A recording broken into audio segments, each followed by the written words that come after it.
I'm an American standing in Moscow, Russia, in Red Square, in fact. And with me today is also a Canadian. What is an American and a Canadian doing in Red Square in Moscow, Russia? Why are foreigners moving to Russia? During the special military operation, also known as the war, during a new Cold War, during sanctions. Wrapped around with multiple layers in different areas. Welcome to Expat American. I am the Expat American. Find out who this guy is right now.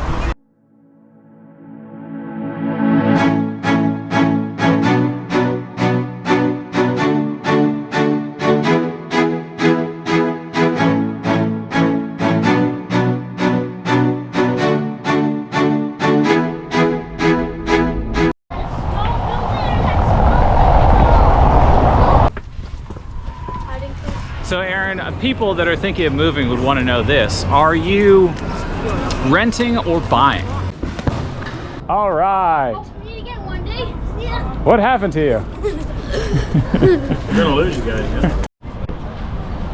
Нет, спасибо. Aaron Feenstra! For the first time, we're breathing the same air. Am I blocking your camera shot? No, no, no. You look good, as always.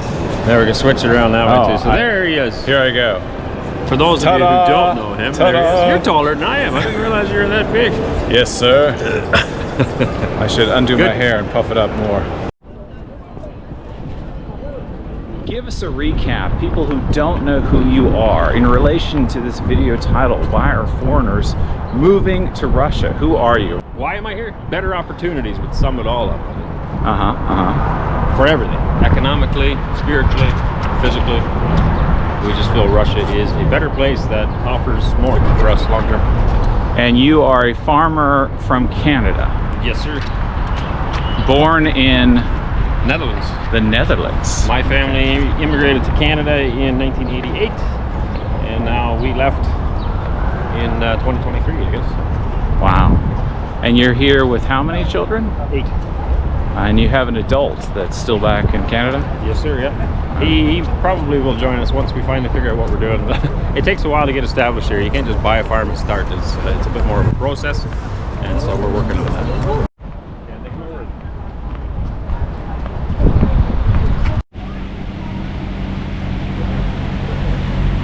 That's the beet soup?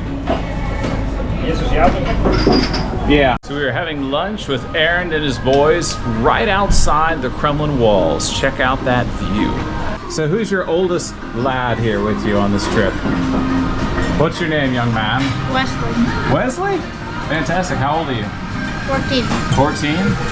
So how does Russia compare to Canada? The climate's basically the same, but it's definitely nicer here. Really? Okay, that's good to know, because you're a child. You're going to be more honest with us. So why is it nicer? Cities are nicer. I don't know. It's just people are nicer here. They're just nicer. Really? Because some people think that Russians are grumpy and they don't smile. Not the case for you?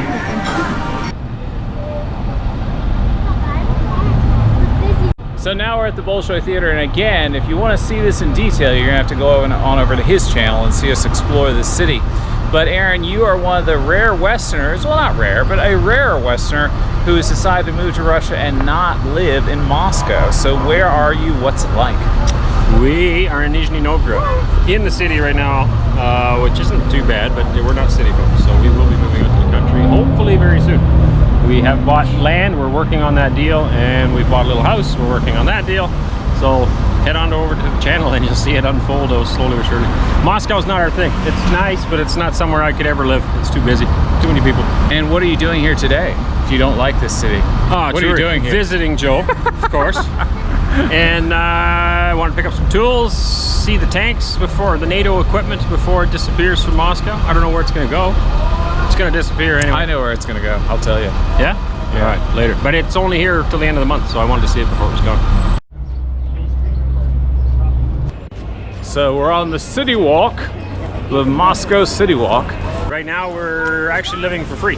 We cover the utilities and where we're staying. We've been there for 4 months. Oh, wow. They're allowing us to stay there. Oh, so that's another good point. So you've only been here for 4 months. Yes. And someone has given you a place to stay for free. Yes. Why is that? I don't really know. I believe it's God's providence. We were having a hard time finding a place. And then a guy that I had met, I don't know, 5, 6, 7 years ago in Western Canada, who was from Russia, I kept in contact with him. And through him, we found this church who offered us a place to stay.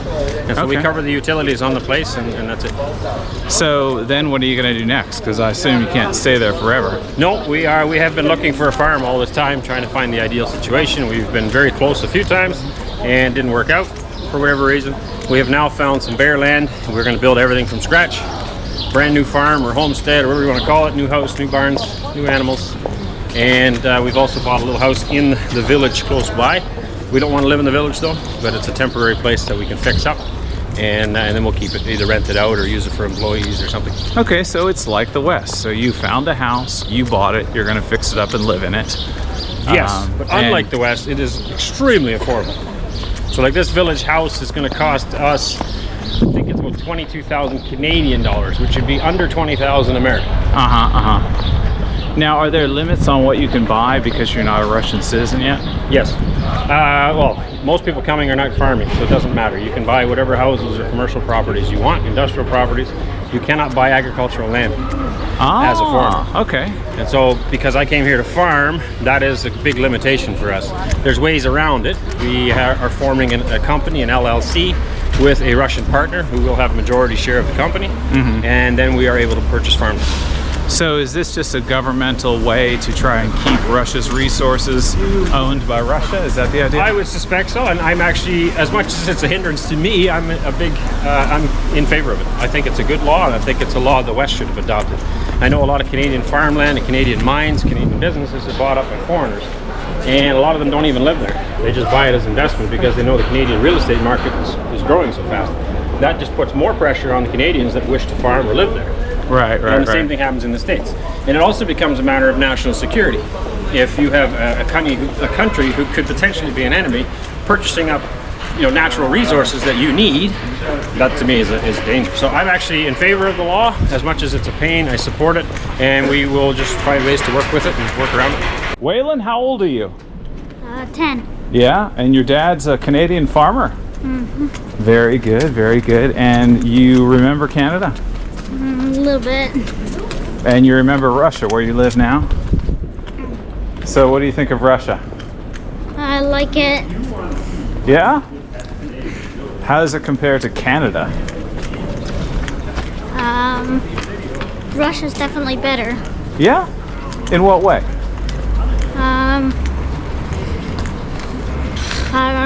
Canada doesn't have these nice churches, and you can't just walk by yourself like you guys just left us. We left them, sorry. We were busy being important, intelligent men talking about stuff. But see, they're safe. They did not get kidnapped. They did not disappear. No. All right, great. So the quality of life is better.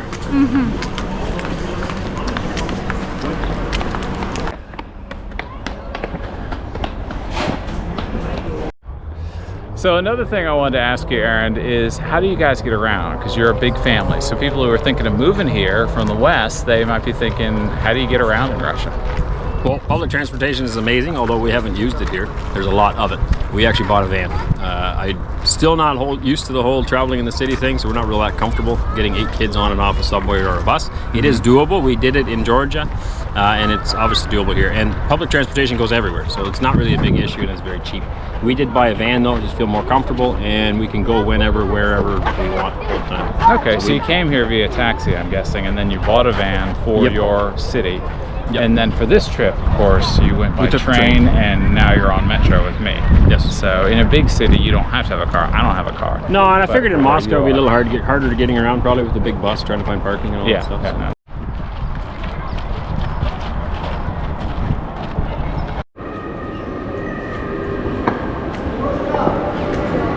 So Aaron just told me he's never been in a Russian metro. He'll be doing it for the first time in Moscow.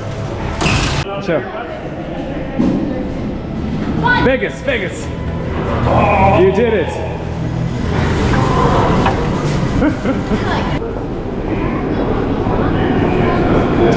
At Revolution Square.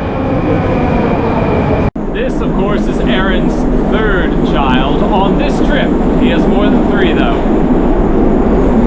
What's your name, young man? Eli. Eli? Fantastic. How old are you? 6. 6? Can you speak Russian? Little bit. A little bit? Fantastic. Do you like Russia? Yeah. What's your favorite Russian food? You don't know? How about Russian pancakes, sirniki? I don't know what Russian pancakes taste like. You don't? Oh, we'll have to try it sometime.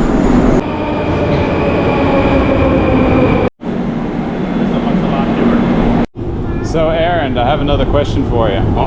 Education system. What should Westerners be considering when they think about their kids and their education in Russia? What would you tell them? If they come here? Yeah. Well, I'm a big fan of homeschooling. We always have been.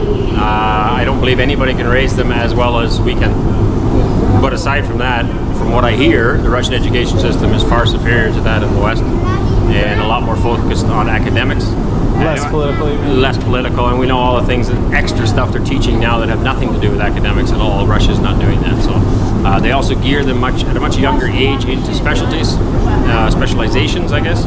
And so I think that's also a big thing. I've been a fan of that for years. Holland does the same thing. At a younger age, you're going to get kind of specialized into something rather than taking 12 years of generic school before going to something. So. Right. And you homeschool your kids, you said, so people can know they could do that too. That is legal here, yes. You have to take, some people have said you can't do that. Yes, you can. You need to get an exam done every year. At this point, we're not citizens, we're not residents, so it doesn't matter. But at some point, it will matter. We'll have to get regular exams for the children to make sure they're up to par. And there is actually homeschooling associations you can become a part of. It's a larger group to make sure you're teaching the right stuff, basically. Very good. So what do you think of the Moscow Metro so far? Pretty cool. It's a lot like the Georgian one, I guess. It's a Soviet metro. Yep. You're traveling up out of the center of the earth. Long way up. The second longest escalator in Moscow. Quite a hole, yes.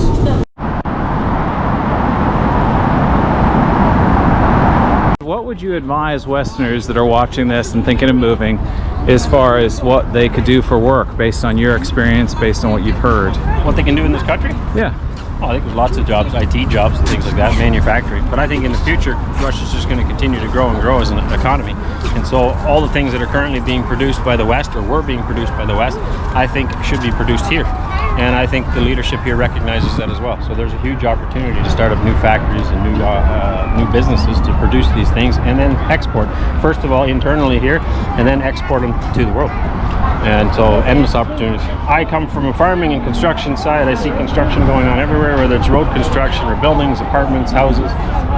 There's a huge boom for that. IT stuff, I hear there's lots of jobs for, but I'm not into that field, so I don't know. Yeah, they definitely want highly qualified specialists here, that's right. For sure. And then agriculture-wise, there's huge opportunities in my opinion as well. All the food that used to get imported from Europe no longer can be, and now they need to produce it here. Because Aaron has all of his sons here, I was missing my sons, so magically Christoph has appeared and he found a tank. Is that a tank, son? Yes, it Is it new or old? is. Old. Very old, right? Mm-hmm. From the Great Patriotic War.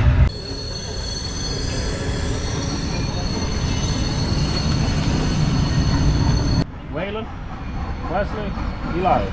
Christoph meeting some English-speaking boys.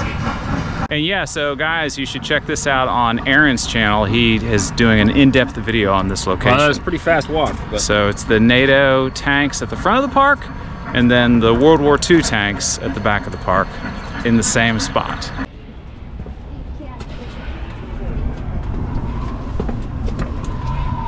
Who are you? I am Wesley. We moved from Canada to Russia, and here we are checking out the park. Why are you here today? Because we wanted to check out the NATO tanks, and we thought we'd check out the World War II stuff. It's it's nice here, but it's nice. I guess it's definitely nicer than Nizhny Novgorod too. But I like Nizhny Novgorod. The tank is real, but they build different pieces to it to make it look like something interesting for boys to see. Yeah. Because these things are like 80 years old, so they're starting to fall apart. You see?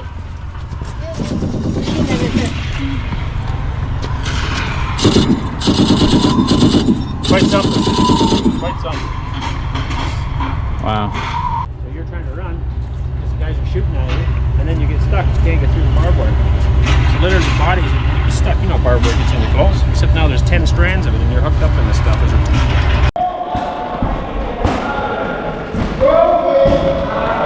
And while we're on the subject of Western children moving to Russia, give me 5, Christoph.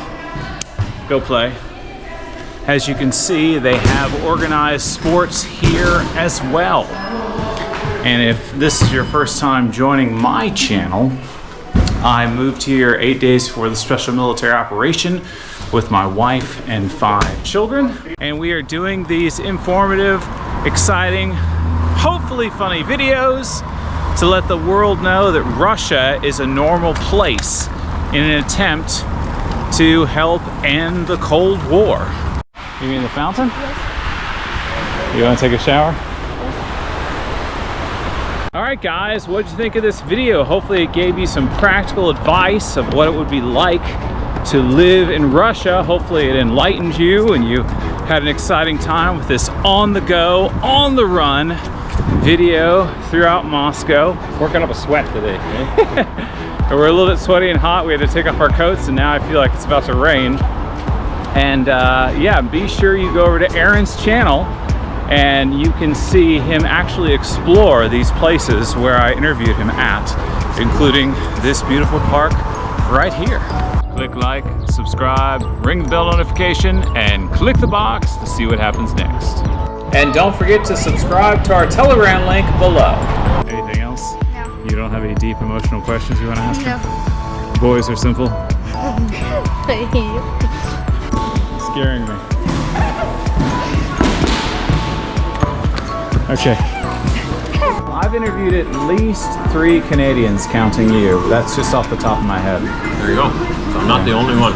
Yeah. So, noisy cars. How about